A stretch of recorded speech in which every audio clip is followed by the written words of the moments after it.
Hello बच्चों, स्वागत है आपका अपने YouTube channel learning math academy पर फिर से। मैं अभय सिंह। आज जो बीएससी फर्स्ट ईयर की मैथ है, इसी का ही एक जो टॉपिक है कि जो रेडियाई वेक्टर होती है और जो टेंजेंट लाइन होती है किसी कर्व का, उनके बीच का जो एंगल है वो हम फाइंड करेंगे। तो क्वेश्चन क्या दे रखा है, find the angle between the radii vector and the tangent line at any point of the following curve.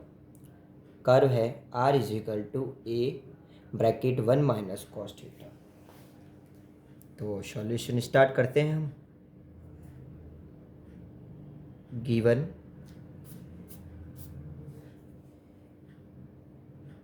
Curve r is equal to a 1 minus cos theta, इसको दे दो आप equation first. We know that, जो कि हमने पिछले video में देखा है, the angle between radii vector and the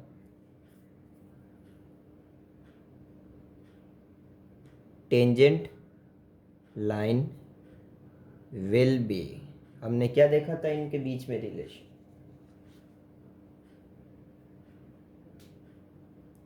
tan phi is equal to r d theta upon d r. ठीक है, ये रिलेशन हमने देखा था, इसको दे देते हैं इक्वेशन सेकंड। अब आर हमें दे रखा है, आर यहाँ पे भी है, तो हम यहाँ D theta upon d are है, तो हम आर से आर का जो डिफ्रेंशिएट है वो थीटा के रेस्पेक्ट में करेंगे और यहाँ रेसिप्रोकल करके इस इक्वेशन में पुट कर देंगे सिंपली। तो now differentiating the equation first with respect to theta, theta के सापेक्ष हम इसका अवकलन करते हैं।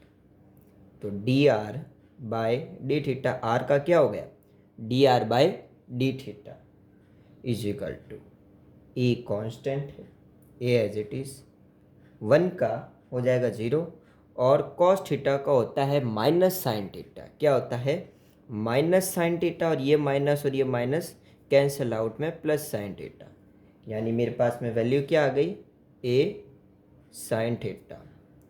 अगर मैं इसको उल्टा करता हूँ तो D theta upon d are मेरे पास में क्या आता है 1 बाय ए साइन थीटा। इसको दे दो equation third. Now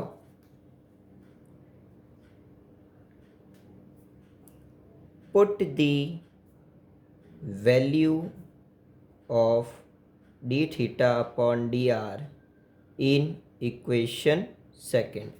equation second में हम ये वाली वैल्यू इसकी पुट करते हैं।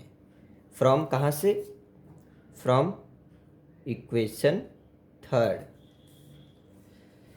तो हमारे पास में आता है tan phi is equal to r a sine theta.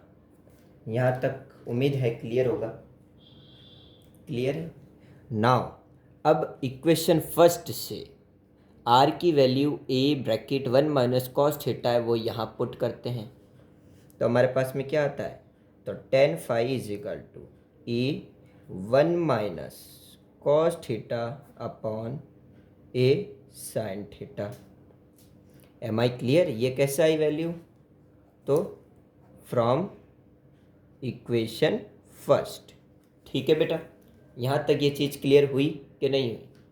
Now अब देखो, अब ये ए से ए हो गया कैंसिल आउट, तो नेक्स्ट स्टेप हमारा क्या हो गया, तो tan phi is equal to 1 minus cos theta upon sine theta. अब इसको कैसे सॉल्व करेंगे, तो हम जानते हैं एक आइडेंटिटी हम जानते हैं, मैं 1 माइनस कॉस थीटा की जगह लिख सकता हूँ 2 साइन स्क्वायर थीटा बाय 2, ये आप जानते हो।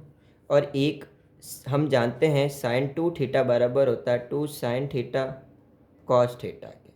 अब अगर मैं साइन थीटा की बात करूँ तो ये 2 इधर डिवाइड में आ जाएगा, तो 2 sine theta by 2 cos theta by 2। तो ये दो वैल्यू है वो यहाँ पुट करते हैं, तो tan phi is equal to 1 minus cos theta की जगह लिख सकता हूँ 2 sine square theta by 2 upon sine theta की जगह लिख सकते हैं 2 sine theta by 2 cos theta by 2। ये क्यों करा, इसकी जगह ये साइन 2 थीटा की वैल्यू क्यों रखी है, इसलिए रखी कि ये 2 से 2 कैंसिल आउट हो जावे, साइन से साइन कैंसिल आउट हो जावे, और हमारे पास में एक वैल्यू है वो 10 में मिल जावा हमें। साइन अपॉन कॉस से इजीली हम जो है एंगल को सॉल्व कर पाते हैं, इसलिए now tan phi is equal to मेरे पास में आएगा sine theta by 2 upon cos theta by 2। Now अब आगे देखो, अब tan phi is equal to sine theta upon cos theta मेरे पास में होता है टेन थीटा के बराबर, और थीटा है तो थीटा बाय 2 हो जाएगा। नाउ 10 से 10 कैंसिल आउट, नाउ वैल्यू क्या आई, 5 की वैल्यू मेरे पास में theta by 2, that is the angle between radii vector and the tangent line. Thank you for watching this video, thank you.